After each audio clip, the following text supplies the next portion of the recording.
Soltou, para aqui, tem medo. É gol! Salve, salve pessoal, mais um vídeo aqui no canal. Afinal de contas, a gente vai repercutir por aqui pelos próximos 8 minutos a derrota do Palmeiras por 2-1 para o São Paulo no Allianz Parque e a consequente eliminação dos comandados de Abel Ferreira, né? Dessa forma, todo mundo sabe, o São Paulo se classifica à semifinal da competição, vai enfrentar o vencedor de Corinthians e América Mineiro. Os mineiros venceram por 1-0 jogando no Independência, e do outro lado Flamengo e Grêmio. Essa eliminação do Palmeiras facilita a vida do Flamengo no restante da Copa do Brasil? Havia uma grande expectativa de um confronto entre ambas as equipes na grande decisão da competição. É isso que a gente vai falar e analisar nos próximos 8 minutos aqui neste vídeo. Eu tenho a companhia do meu grande amigo Vitor Otsuki, que é torcedor do Palmeiras, estava no Allianz Parque, e vai falar um pouco aí sobre as nuances táticas, né, desse jogo e o porquê dessa eliminação do Palmeiras, que vem jogando mal, né? Se você pegar, o Vitor tem de cabeça aí os últimos 6 jogos. 6 jogos. Ganhou uma contra o Bolívar só, um time fraco, o resto foi deprimente. Foi então, aí tá a manifestação de um torcedor do Palmeiras, falando que o resto foi deprimente, né? O Palmeiras faz bons primeiros tempos, né, Vitor? Mas no segundo tempo perde muito desempenho. Foi assim no jogo ontem contra o São Paulo, quando faz 1-0, um resultado que lhe interessava, né? Pelo menos para levar ali a partida para a disputa dos pênaltis. Mas perde muito desempenho nos segundos tempos, né? Foi assim no jogo contra o Flamengo, foi assim no jogo contra o São Paulo. O que acontece com esse Palmeiras? Por que perde tanto desempenho assim nos segundos tempos? O Palmeiras começa com um volume bom de jogo, com posse de bola, só que tem apresentado uma deficiência que não apresentava em anos anteriores, que está com muito pouca formação de jogada. Então não consegue chegar próximo do gol. Tem volume de jogo, posse de bola, mas não consegue chegar. Acho que, exceção ao primeiro tempo contra o Flamengo, os outros jogos foram muito poucas chances de gol criado. E você acha assim, eu evidentemente, né, aqui o canal tem muitos inscritos, grande maioria rubro-negros, né, e por isso que a gente fala aí sobre as possibilidades do Flamengo na competição. Você acha que é mais mérito do São Paulo ou deficiência até do Palmeiras nesses dois confrontos aí? São Paulo é um time que marca muito bem, toma pouco gol, né? Então acho que teve um mérito grande nos dois confrontos de conseguir encaixar o ataque do Palmeiras.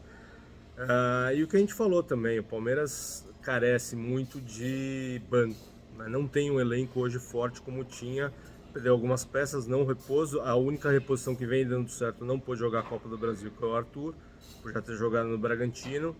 Apesar do primeiro tempo bom em alguns jogos ter virado o primeiro tempo na vantagem, como foi contra o Flamengo, como foi contra o São Paulo, propriamente dito ontem, o segundo tempo, quando precisa repor, não consegue repor as peças. Então acho que isso tem trazido um grande problema. O segundo tempo cai muito de produção. E eu acho que tem um ponto aqui, Bernardo, o Guardiola fala muito na síndrome do terceiro ano do técnico, né? O Abel está no terceiro ano, e o que acontece? Depois de você montar um time vitorioso nos 2 primeiros anos, você acaba desenvolvendo um vínculo de confiança muito grande com alguns jogadores, o que dificulta, eventualmente, numa má fase desses jogadores, a deixar eles de lado e colocar outros valores. E eu acho que é isso que o Palmeiras tem sofrido. Os últimos jogos, o Gomes tá mal, não é o mesmo Gomes de antes, está mais lento. O Veiga, depois que voltou da seleção, acho que aquela maldição da seleção, o jogador vai e volta mal. Também não tem apresentado o melhor futebol. E o Dudu, que é um ídolo do Palmeiras, talvez o maior da última década, não tem desempenhado da maneira como ele costumava desempenhar. Isso, com a falta de valores para colocar em substituição, que mantém o mesmo nível, faz com que o Palmeiras tenha um desempenho muito abaixo do que vinha apresentando nos últimos 2 anos. Não é choro de torcedor, é uma análise consciente, até uma questão que a gente aborda aqui muito no Flamengo, né? O processo de renovação que é necessário a qualquer clube de futebol, qualquer equipe, né? Que esteja atuando no mais alto nível em qualquer modalidade esportiva, precisa passar por uma reformulação, né? O Abel, inclusive, escreve no livro dele, Vitor, sobre a chegada ao topo, depois o processo de subida ao topo de novo, né? Isso aconteceu com o Palmeiras. Quando foi campeão da Libertadores em 2020, né, com a final sendo disputada no Maracanã. Aliás, o Vitor era uma das poucas pessoas que estiveram naquele jogo, né, no Maracanã, um jogo muito ruim, em que o Palmeiras venceu o Santos por 1-0, com o gol do Breno Lopes, já nos estertores ali do jogo e tal. E aí o Palmeiras consegue de novo Muito também por uma equipe do Flamengo muito mal treinada pelo técnico Renato Gaúcho, chegar a um título de Libertadores consecutivo, que é muito difícil, né? Isso é muito difícil. Ganhar Campeonato Brasileiro de forma consecutiva, Copa do Brasil, Libertadores, é um processo muito difícil, né? Então o Flamengo vai fazendo esse processo de reformulação, né? Inclusive teve a saída a chegada do Alan, né? Que já entrou no jogo contra o Atlético Paranaense. Então você vê ali um time, se você pegar o time de 2019, Vitor, do Flamengo, e fizer uma comparação com a equipe de hoje, titulares mesmo são Arrascaeta, Gabigol e Gerson. E o Gerson que saiu e voltou. A defesa é completamente diferente. Então ele está falando aqui uma coisa muito importante, que é o processo de reformulação, né? E é muito difícil fazer isso, né? Quando você tem uma equipe vitoriosa, uma equipe cascuda como é a do Palmeiras, é um processo muito, muito, muito complicado. Você falou, Vitor, em marcação do São Paulo ontem, né? Uma marcação mais forte e tal. Qual que você achou que foi a principal dificuldade do Palmeiras, sobretudo no segundo tempo, quando se depara com o São Paulo, que se propôs a jogar futebol? Não foi um time que ficou recuado lá na defesa, diferentemente daquele baita vexame, daquele puta vexame que deu o time do Rogério Ceni, quando colocou uma vantagem ali embaixo do braço de 2 gols e tomou 4 no Allianz Parque, né? Qual que você enxergou como a principal virtude do São Paulo? Você que esteve no estádio pode relatar. É muito diferente a experiência de estar no estádio e assistir ao jogo pela televisão. São alguns fatores, Bernardo. Primeiro que o Palmeiras sofreu o gol de empate no começo do segundo tempo. Mas aí foi um balde de água fria. A gente vê claramente que os jogadores sentiram o baque de ter tomado o gol numa falha da defesa. Aliás, se você for ver os gols que o Palmeiras vem tomando nos últimos jogos, 90% foi de falha da defesa. Ou uma perda de bola no meio campo, ou uma bola que foi mal afastada da defesa. E isso foi a mesma coisa ontem. O Piquerez tinha uma bola no pé, afastou mal, deu a chance do cruzamento do São Paulo e o Mike não conseguiu tirar a bola.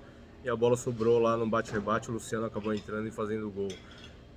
Eu acho que o São Paulo manteve a postura do primeiro tempo, uma postura consciente. O gol do Palmeiras foi um gol casual, né? O Piquerez fala que chutou pro gol, mas a gente do estádio viu claramente. Você acha que foi falha do Rafael?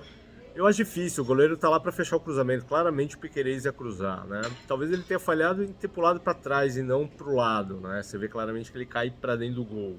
É difícil criticar o goleiro numa bola dessa por um chute totalmente inesperado. Mas foi um lance casual, a gente mesmo comentava na arquibancada que não fosse um lance como este, totalmente casual, o Palmeiras teria muita dificuldade de fazer um gol no São Paulo. E aí o gol saiu, inflamou a torcida, o Palmeiras teve algumas outras chances, numa cabeçada do Gomes para fora, numa bola no escanteio cruzado, Zé Rafael desviou no primeiro pau e ninguém chegou no segundo para concluir, mas foi isso, né?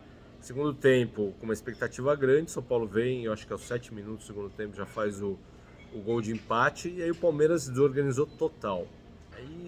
Aí a gente sente a falta de banco, né? O Luiz Guilherme, que é um ótimo valor da base, entrou, mas ainda muito imaturo. Muito imaturo, sentiu o peso, você via claramente que ele estava nervoso, ele tinha dificuldade de dominar a bola, né? Perdia dribles fáceis e coisas assim. O Flaco na frente ajudou um pouco a segurar a bola.